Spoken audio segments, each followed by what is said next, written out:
मैं अपने आप मैं नहीं जुड़ सकती थी गुरुजी से, गुरुजी ने खुद जोड़ा मुझे, खुद बुलाया, यू नो।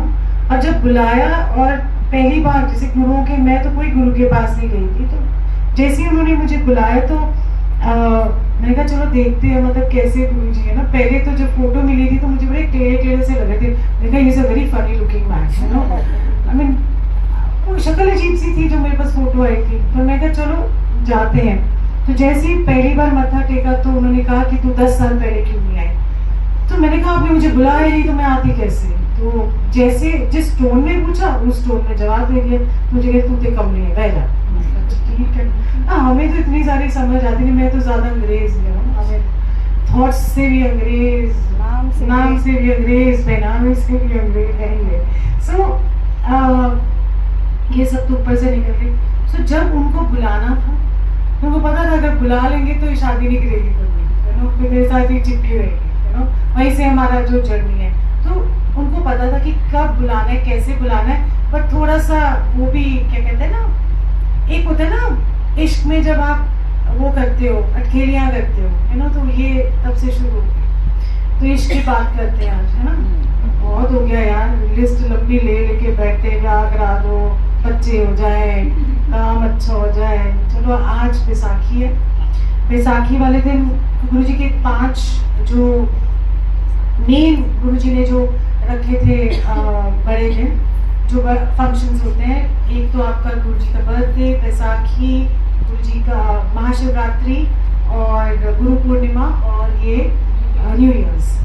तो इनको हल्के में मत लिया करो, चाहे आप घर में सत्संग करो, चाहे बड़े मंदिर जाओ, बट गुरुजी की मौज होती है इस टाइम। बार बार वो क्यों बोलते हैं, हमको ये मौज होती है। अगर हम बड़े मंदिर नहीं जा पाते बट सत्संग में होते हैं, यहाँ पर गुरुजी के साथ ना 1-to-1 कनेक्शन होता है, पर्सनल लगते हैं हमारे। वहाँ पर ऑफिशियल है गुरुजी, मतलब फॉर्मल ऑफिसर नहीं होते। ऑफिसर तो ऑफिसर होता है, उसकी कुर्सी अलग होती है, पर जब वो घर आते हैं तो वो एक अपनापन सा लगता है। सो जहाँ भी बैठो, जहाँ भी कनेक्ट करो, आप प्लीज कहीं भी बैठ के कनेक्ट करो। बट सबसे अच्छा आज हम कार में ये बोलते आ रहे थे, फिर मैं आपको बैसाखी का एक सत्संग सुनाऊंगी कि मैं बहुत थैंक यू करती हूँ गुरुजी का कि सत्संग मिले, सच में दिल से। I think it's been 17-18 years, 17-18 साल हो गए, 2007 से लेके जितने भी साल काम कर लो। जो सेवा बख्शी, लेने वाले भी वही है, सेवा भी वही कराते, ना हमसे होगी, हम जा ही नहीं पाएंगे। सो मैं बहुत शुक्राना करती हूँ कि हमें ये पल मिले, फिर ये पल मुझे मिले, तो फिर ये पल सारी संगत को मिले, क्योंकि ये जो 2 घंटे ये आपका टाइम है। मैं सच में बता रही हूँ कि आप इतने घिरे हुए होगे ना, पर जैसे यहाँ आओगे, इकट्ठ होता है जब, तो सत्संग होता है, यू नो। वैसे 1-to-1 करते हो, वो कहते गुरुजी की चुगली, ठीक है। सो बट ये है एक सत्संग, इसका एक डिसिप्लिन, और इसमें आपकी लिव लगती है। घर में आप 1-to-1 या घर में बैठते हो 2 घंटे, आप नहीं बैठ सकते, घंटियाँ बज जाएंगी, फोन आएगा, आप वो डिसिप्लिन में आते ही नहीं। तो एनर्जी, और वैसे भी उनकी एनर्जी कुछ और ही होती है, सत्संग की एनर्जी कुछ और होती है। और बहुत सबसे ज्यादा जरूरी है शब्द कीर्तन। भजन में शब्द कीर्तन गुरुओं की देन है। और क्यों हम कहते हैं गुरुओं की देन है, क्योंकि उनकी भक्ति का जो सरमाया है। जैसे अगर हमने 1-2 लगा दिए दैट्स फाइन, बट अगर आप कंटिन्यूसली लगाओगे उसमें रस नहीं आएगा जो उनको ये शब्द कीर्तन में आते हैं। आप जितना मर्जी जोर लगा, हमने देखा है, मेरे को तो स्ट्रेस ही हो जाता है, क्योंकि मुझसे भजन तो सुने नहीं जाते। मेरी तो घबराहट है, तो दिल ही नहीं टिकता। वजह इसकी एक है, एक तो पहले गुरुजी ने ब्लेस किया शब्द कीर्तन, क्यों नहीं उन्होंने भजन लगाए, क्यों नहीं शिव भजन लगाए, क्यों नहीं दुनिया भर की चीजें लगाई, क्यों? क्योंकि शब्द कीर्तन में जितने भी शब्द गुरबानी में 10 गुरुओं की पातशाहियों की बानी है, और क्या है, गुरु की बानी या धुर की बानी है। मतलब जब उनकी लिव लगती थी तो जो परमात्मा से उतर के बानी आती थी वो आपके मतलब हमारे को आज सुनने को मिलती है। और जितने भी भक्त हुए, पाठ हुए, जितने भी वो हैं, उनकी जो भक्ति की कमाई है वो हमारी झोली में। इसलिए आज इवन 700-800 ईयर्स बाद भी जैसे कबीरदास जी हैं, कोई भी है, 300 400 या 500 साल 600 साल बाद भी आज हमको वही रस आता है। सो इसीलिए गुरबानी बहुत जरूरी है। भजन तो कोई भी लगा लो, भजन तो किसी ने भी ऐसे ही लिखा होगा, उसकी भक्ति की कमाई नहीं है उसके बाद, इसलिए वो एक दिन अच्छा लगेगा, एक बार ही अच्छा लगेगा, पर बार बार नहीं सुनो। एक शब्द आप 10 बारी भी सुनोगे तो अलग अलग मीनिंग आते हैं उसमें, तो इसलिए बहुत जरूरी है। और चलो मैं बैसाखी का एक सत्संग सुनाती हूँ आपको। जैसे मैंने तो 2 बैसाखियाँ गुरु जी के साथ सेलिब्रेट करी हैं, और आज बैसाखी तो सुनाई देते, दो सुनाती हूँ उसके छोटे छोटे। क्या हुआ कि हमें जब बैसाखी का दिन आया तो हमने किसी और को एक न्यूज़ जो क्या कहते हैं जर्नलिस्ट था उसको भी लेके जाना था, और तब आई थिंक वो था NDTV के जर्नलिस्ट थे, तो हमने बोला तू भी चल पड़। और आपको पता है ज़्यादा से ज़्यादा जर्नलिस्ट थोड़े वैसे होते हैं, यू नो एथिस्ट होते हैं ज़्यादातर, मतलब ज़्यादा भगवान वगैरह को नहीं मानते हैं इतना। सो मैंने कहा चलो साथ चलते हैं। एंड जब वो हम तीनों गए तो नीरज ने मुझे पहले ही बोल दिया था कि तू ना डांस नहीं करेगी किसी भी चीज़। मैंने कहा हाँ बिल्कुल, फिर डांस करेगी तो उत्तम हो जाएगा, मतलब मैं एक्सट्रीम में जैसे गुस्सा होता है। तो मैंने कहा अच्छा नहीं मैं बिल्कुल डांस नहीं करूँगी। मैंने कहा मैं बिल्कुल ही नहीं करूँगी आज। मैं मन में सोची थी ठीक है देखी जाएगी, वहाँ जाएंगे तो देखेंगे, बट हाँ मैं बिल्कुल ही डांस करूँगी। और उस दिन हंसराज हंस आए थे, 2006 की बात है, और वहाँ पर बाहर जहाँ पार्किंग वगैरह नहीं है मंदिर के बाहर, वहाँ पर पूरा साफ करके इतने पत्थर थे, कारपेट तो बिछा दिए, तो ऊपर खाबर बहुत था, मतलब गिरते गिरते बचते थे हम लोग चलते टाइम में। सो एनीवे उनकी बहुत बड़ी स्टेज लगी, और वो अपने स्टाइल में हंसराज हंस आए, और वो अपना ऐसे जो भी करते गाते। तो मैं और बड़ी मामी जी इतने बड़े बड़े स्पीकर लगे हुए, तो हम लोग पीछे जाके, मैंने कहा वहीं खड़ी हो जाती हूँ, मैं नीरज के साथ ही बैठी, मैंने कहा पीछे जाके वहाँ खड़े हो जाते, और मैं पीछे स्पीकर के जाके खड़ी हो गई। अब वो साज छेड़े, और मैं तो क्योंकि जब सब चले जाते थे तो मैं घर में हंसराज हंस के सॉन्ग्स लगा के गुरु जी की फोटो लेके गले लगा के खूब नाचती थी, मतलब कोई कह रही नहीं दुनिया में। सो एनीवे, और मेरा मन था कभी मैं हंसराज हंस को लाइव सुनूं, बट वो भी इच्छा पूरी हुई, वो बाद में बताऊंगी कैसे पूरी, मतलब कैसे सुन ली गुरु जी ने मेरी। सो मैं वहाँ पीछे खड़ी थी, वो अपना साज बजाए, और मैं तो मस्त, मेरे को तो बस वो समा, क्योंकि सिर्फ गुरुजी नजर आ रहे थे, और वो जो गा रहे थे, और वो जो उतर रहा था, जिसको कहते हैं अंदर आके जो कहते हैं ना वो रूहानियत, इश्क की रूहानियत उतर रही होती, तो आप बस उसी में मस्त। तो धीरे धीरे मैं तो अपना मस्त लगी हुई थी, और स्पीकर इतने बड़े थे कि कुछ मैं नजर ही ना, और स्टेज भी ऊंचा था, तो मैं नीचे ऐसे कहीं साइड में थी। तो धीरे धीरे करके हंसराज हंस आए, और पीछे से ऐसे झांक के ऐसे करके देख के बोला ये जो मीरा की तरह नाच रही है आगे आके नाचो। मैं तो सोचा ही नहीं स्यापा हो रहा है, मैं तो अपनी धुन। और 1 सेकंड का आया भी, मैंने कहा वो बैठे हैं वो सब कुछ मेरे ठीक है।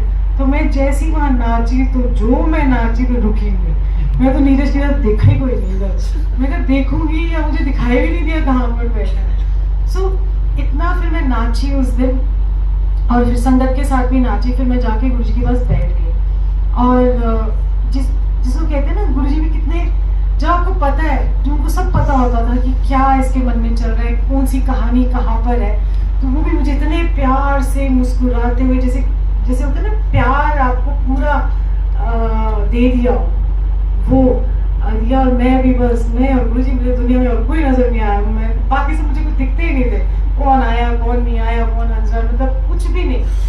एंड थोड़ी देर बाद उन्होंने बजाय नित खैर मंगा सोनिया में तेरी, वो तो मेरा फेवरेट, वो क्योंकि उसी को लेके मैं नाचती थी।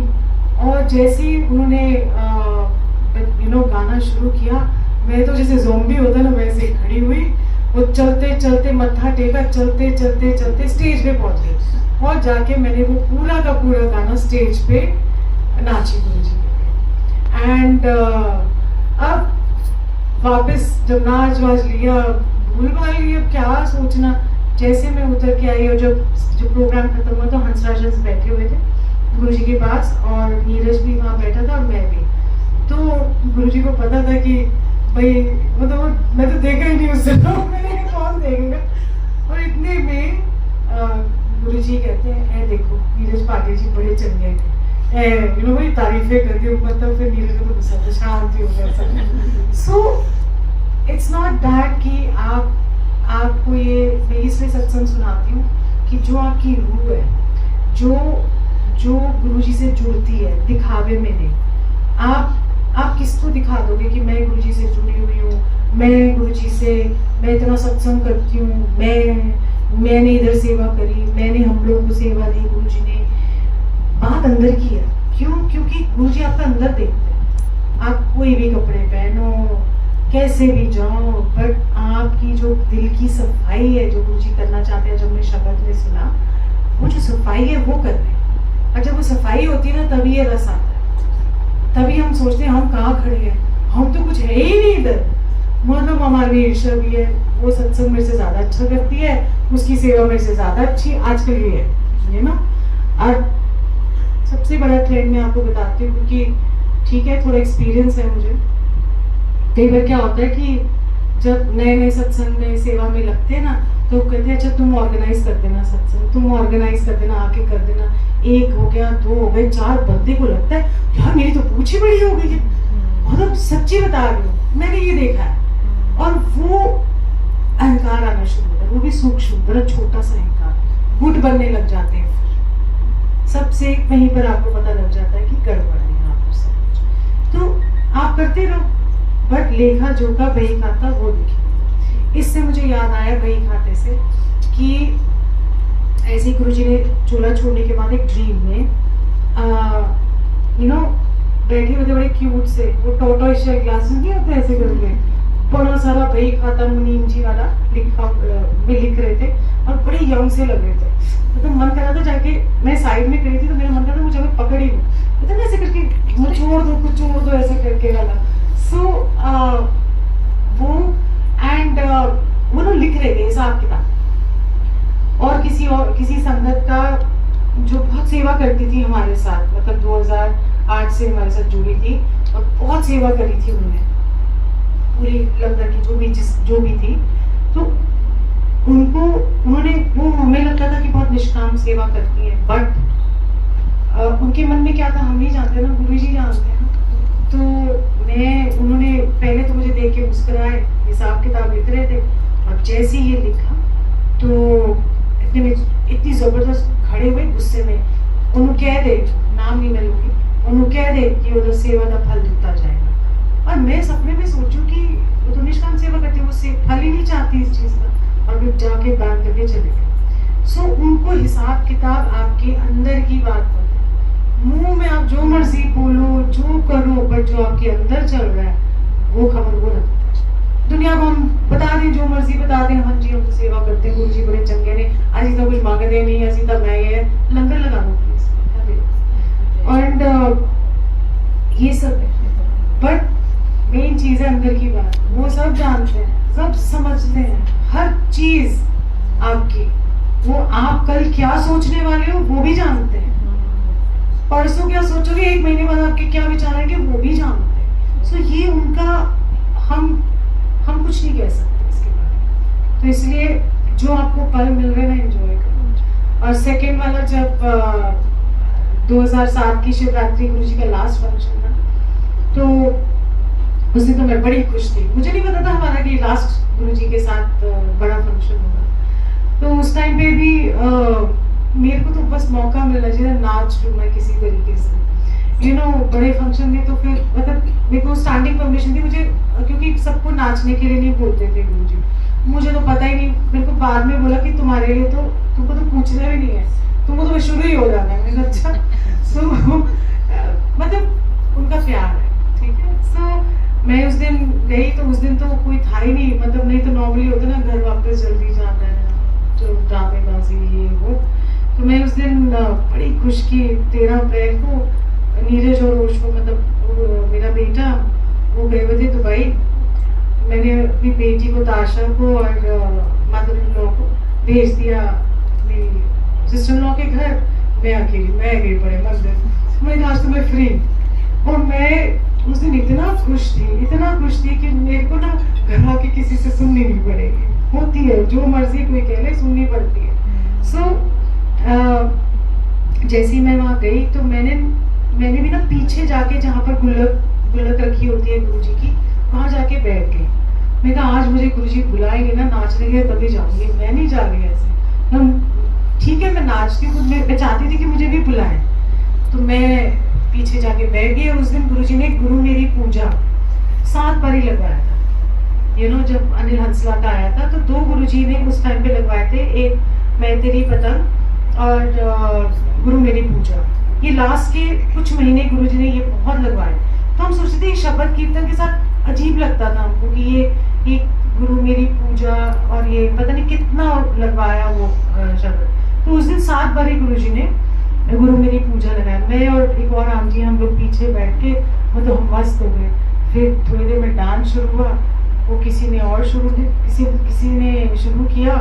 मैंने कहा मैं तो स्यापा ही मोल ला लेता, मैं ही बोल बैठी। मेरे को पता लगा गुरु जी ने बुलाया ही नहीं मुझे, मैं डांस कैसे करूँगी। एनीवे वो घबराहट भी हुई। मैंने कहा पता नहीं, ऐसे ना चैलेंजेस नहीं देने चाहिए। थोड़ी देर में सिंह अंकल आए वहाँ से और ढूंढते ढांढते कहा, क्योंकि मैं अंदर बैठी हुई थी, बाहर भी नहीं थी। तो पीछे से ढूंढते ढांढते आए और कहते गुरुजी कह रहे ने वो कितने गई, वो क्या आगे आए जा।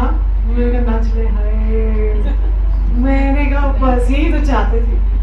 बात आपके मन की है, बात ये नहीं कि मैं नाच रही हूँ या कोई नाच रहे हैं, बात मन की है कि आपके मन की बात वो पढ़ते हैं आज भी उनको पता है। ये नहीं कि वो दिखाई नहीं दे रहे, तो बैठे होते हैं यहाँ बड़े मजे लेते हैं, उनको बड़ा मजा आता है। हम है ना कान लगा के समझ से की कहती है वो की कहती सी। सो ये प्यार है, एक अपनापन। सो अपनापन जरूरी है हमको रखना और खूब सारा प्यार करना। आपने तो सत्संग करना ही है, मैं तो जब भी अरे वो शुरू वाला करना है, फर्स्ट मुझे सब प्यार है। आप मतलब एक चीज नहीं भूल। सो सानिया अंकल अब करेंगे, राकेश सानिया अंकल सत्संग। पहले हेलो कर दो, ठीक है। सो बहुत सारी मुस्कुराहट, बहुत सारा प्यार, बहुत सारी चुटकियां, एवरीथिंग आई वांट टू से करूंगी जपनीज एंड खूब सारी खुशी आपकी जिंदगी में एंड बस बाहर ही बाहर। सो अंकल सत्संग करेंगे।